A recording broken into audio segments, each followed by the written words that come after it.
Çox çətindir, əlbəttə çətindir. Həm də Rəşad onu da vurdular ki, oyunçularsız. Necə oyunçularsız? Onun için nominal zadnı zaşidi yox. Nominal 6 nömrə yox.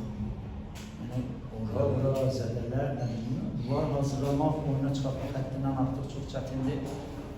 Amma bu çətinliklər o qədər rastımıza gəlib ki, yəni biz üçün birinci son geyinmə otağında dediyimiz sözlər rəqibin situasiyası bizim üçün önəmlidir.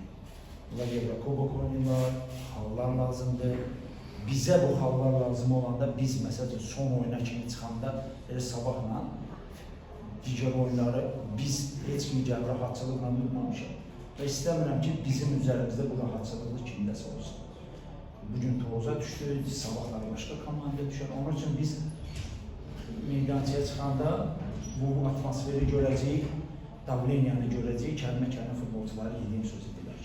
Amma hamımız ora baxmayın, bir dənə markamızdakına baxın. O oyunumuzu oynayın çünki bu situasiyada, bu atmosferdə, bu kuboklara düşmək də bizim tutduğumuz yer fərqli olmadan biz Neftçinin futbolcuları hamısından və hər şeyin üstündə.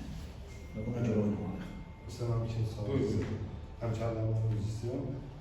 Sanırım Neftçi azarkeşləri sizdən bir açıqlama görüyoruz. Yəni növbəti mövsüm üçün.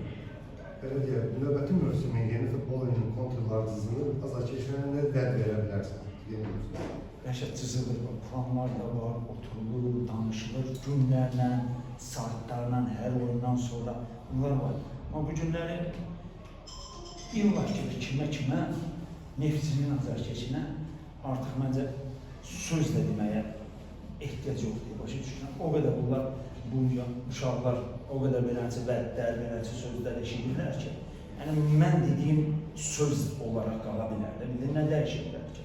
Onun üçün biz elə inşallah ki, bu cür səfərlərlə, bu cür qalibiyyətlərlə oyunumuzla